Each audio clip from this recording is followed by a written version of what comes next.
Saturday. Then he takes part in the relay and, of course, the Paralympics loom after that. Also alongside Oscar, I'd like to introduce you to Gideon Sam.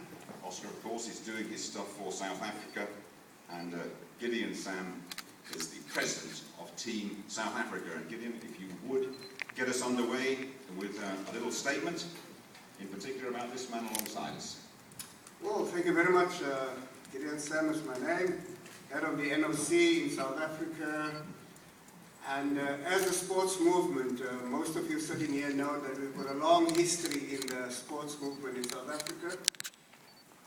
And we are guided by the constitution of our country, and our constitution was crafted in such a way that, you know, we do not discriminate. We do not discriminate on grounds of color, race, whatever, and also ability. And as the sports movement, we have been encouraging our federations, you know, to take on board and to integrate in their competitions people with disabilities. And it is in that regard that we have today Oscar with us in athletics. He belongs to Athletics South Africa, one of the federations that was very quick to adopt our resolution to make sure that all their sport is integrated. So we've got them, we've got swimming, table tennis, and as well as tennis. So here we are, and we've got Oscar in our team, and we are delighted, South Africans, to have Oscar representing us at the Olympics. Gideon, thank you very much indeed. Oscar, welcome to the Olympic Games. Thank you very much. Great to be here. Thanks very much for the kind words. Sam, I really appreciate it. That phrase I just said to you, that must be almost the realization of a dream for you. You are actually here at an Olympics. I think it kind of hits you when you're standing on the starting blocks. I remember being in Athens and in Beijing, and for me that's when it really just kind of dawned upon me that I was there at that competition. And I'm sure, you know, if I can imagine the excitement that I've had over the last couple of weeks, I can't imagine what it's going to be like when I'm finally out there on the track, but pretty excited for that. How have things been for you so far in the Olympic Village? They've been quite relaxed. We got in 2 days ago, and just been sleeping a lot really and trying not to eat that much. But just, yeah, it's been really amazing. You know, every village is kind of constructed to keep the athletes as relaxed as possible, and you know, we just go down to the track and we do a couple of run-throughs and stretch and then go back to the room. So it's a pretty mundane day, but I know when we get to the competition that everything will be good and we'll be ready. What about the South African team? They must be absolutely buzzing. Yeah. South Africa in that 200 metres butterfly last night. I'm sure most of you watched the swim last night. Chad did a phenomenal job. You know, as the youngster on the team, he really stepped up, and I don't think, you know, many of the world expected him to put faults at the end like that, but we're very proud of him, and you know, having an athlete like that on our team just really raises the team morale. So it makes me very proud to be a part of a team where athletes like that really step up. And what did you say, you saw him in the lift? Yeah, I saw him in the lift this morning. I saw him in the elevator this morning on the way here actually, and he had his medal around his neck, so I got to hold it and look at it, and I said to him, "Where are you going?" He's like, "No, I'm going to the dining hall." And I was like, "Oh, you can take it with you." He's like, "I haven't taken it off since yesterday." He slept with it on his neck. I don't know what's going to happen if he has another event. He's probably going to have to swim with it trapped in his back. But I would say something like that just gives any team just a huge lift, doesn't it? Yeah, it really does. And you know, we've had phenomenal athletes in the past, and you know, coming to the games in the past, I think sometimes some of our athletes have struggled. And this Olympic Games, you know, Sascock has done a great job of preparing the athletes and giving them what they need. And if you look at the way that they're able just to kind of have that little bit of extra confidence is what you need in a big competition. And I'm very proud of my teammates. You know, some of them will make finals and get medals, and some won't. But everybody's here and they're giving their best efforts, and that really rubs off on the rest of us. I think it might be important, bearing in mind how many people are here, and it might be wrong of us to assume that everybody knows everything there is to know about Oscar Pistoeius. If we could just wind the clock back and perhaps just give a little potted history about, well, let's say the first 5 years of your life. Oscar, just do that for me first of all, could you? I was born in Johannesburg in South Africa, and I was born with missing fibula, which is one of the bones between your knee and your ankle. So when I was 11 months old, I had my legs amputated. And my brother's a year and a half older than I am, and my sister's about 2 years younger than I am, so we're all very close, and we just grew up in a very normal life. My mother said to us in the morning, Cole, who's my brother, she said, you know, Cole, you put on your shoes, and Oscar, you put on your prosthetic legs, and that's the last I want to hear about it. So I grew up not really thinking I had a disability. I grew up thinking I had different shoes. And yeah, it was just kind of a very normal kind of life for me. I just played sports, and I was never really academic from a young age, so sport was really the one thing that I loved. And the family was sport mad, and you played quite a few different sports at school, didn't you?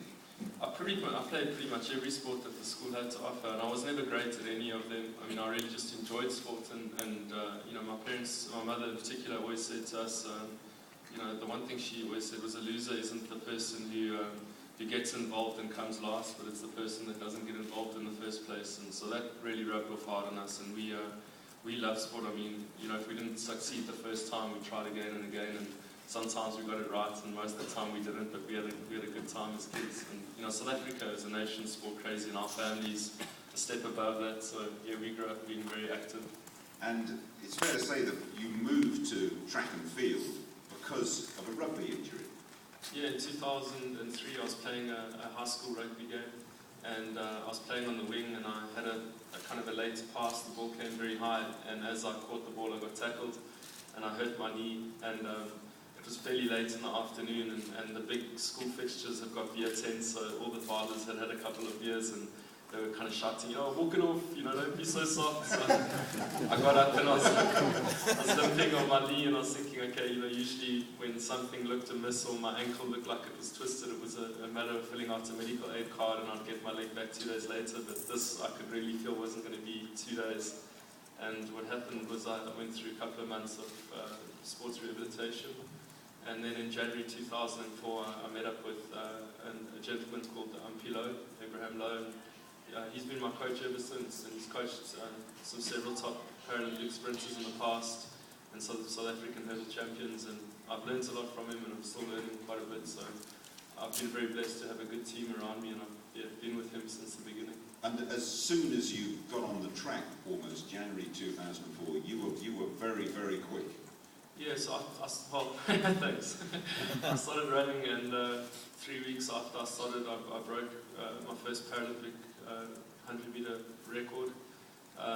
And then 7 months later, I was in Athens for the Paralympic Games, and I got my first gold in the 200 there with the world record. And I started running from the beginning on the prosthetic leg, which I'm still using today, and have been used since 1996 by some of the world's top Paralympic athletes. So yeah, I mean, I really just enjoyed running, and at that stage it was just fun, and it was just a way of getting fit for the rugby the following year. And it was really never meant to be anything that I was going to get stuck into. And how keen were you when you started off running to compete against able-bodied athletes? Well, I've grown up competing against kids in my neighbourhood at schools. I mean, I never saw a difference between disability and ability. I just kind of, you know, played sport, and when I started running, I ran for my club, and I was training with my counterparts, you know, my fellow athletes, and they were all able-bodied guys, and on the weekends we ran against each other. And then, you know, when I went to Athens, it was a Paralympic event. The following year I ran on the South African able-bodied circuit, the senior circuit, and then I went to the South African Senior Championships, and I made the final of the 400. And then from there on, I just kind of ran, you know, whichever races were available. If there was some South African you know, events for athletes with disabilities, I ran there, and then at the South African Championships and the qualification events for those, I ran those. And then in 2007, my times were gradually improving every year to a point that I was able to run my first international able-body event. So I just kind of progressed, you know. It wasn't that I started in 2007, I've been running pretty much against the able-body guys in my town or in my region since 2004. It is old history now, but we should address it. When the IAAF said to you, you cannot compete against the able-bodied athletes, what was your reaction?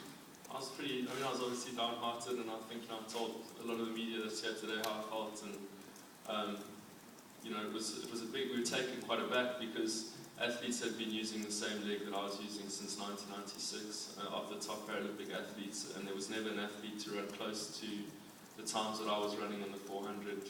I don't even think there was an athlete to have broken 50 seconds on the 400.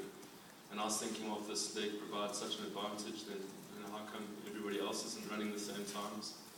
And then one of the biggest things for me wasn't only just to prove that I didn't have an advantage, because I believed I didn't, but was, I don't want to be in a sport where I felt that I was there due to a piece of equipment and not on my own merit. So we commenced testing the following year, 2008, in the beginning of the year. We got a panel of independent scientists, and many regarded as some of the top and most knowledgeable scientists in the world. And they were led by a professor called Hugh Herr at MIT. And he conducted tests, and later that year we went to the Court of Arbitration for Sport, and the IAAF said that whatever the Court of Arbitration for Sport's findings are, they'll be happy with, because they deem them to be fair. And there was a unanimous decision in my favour that I didn't have an advantage and that I was cleared to run. And since then I've actually had a phenomenal relationship with the IAAF. We've come a long way since 2007, and I've got a lot of respect for them. I was able to run a World Champs last year, which I'm sure a lot of the people here were at, and it was just it was a phenomenal experience. It was an amazing event, and I've just really tried to move away from a lot of the debate that was going on in 2007, 2008. Again, you, just going back a couple of years, you had a boating accident, didn't you? And am I right in thinking that really changed your whole approach? Just had to bring it up. Well, there you go. We'll bring it up here. But you did change things, and you did the penny drop a little bit. That you're only here once, and you're not going to get a second chance at this. I think everybody has. Some people are fortunate enough to have an experience like that and make it through alive, and it really is an eye-opener.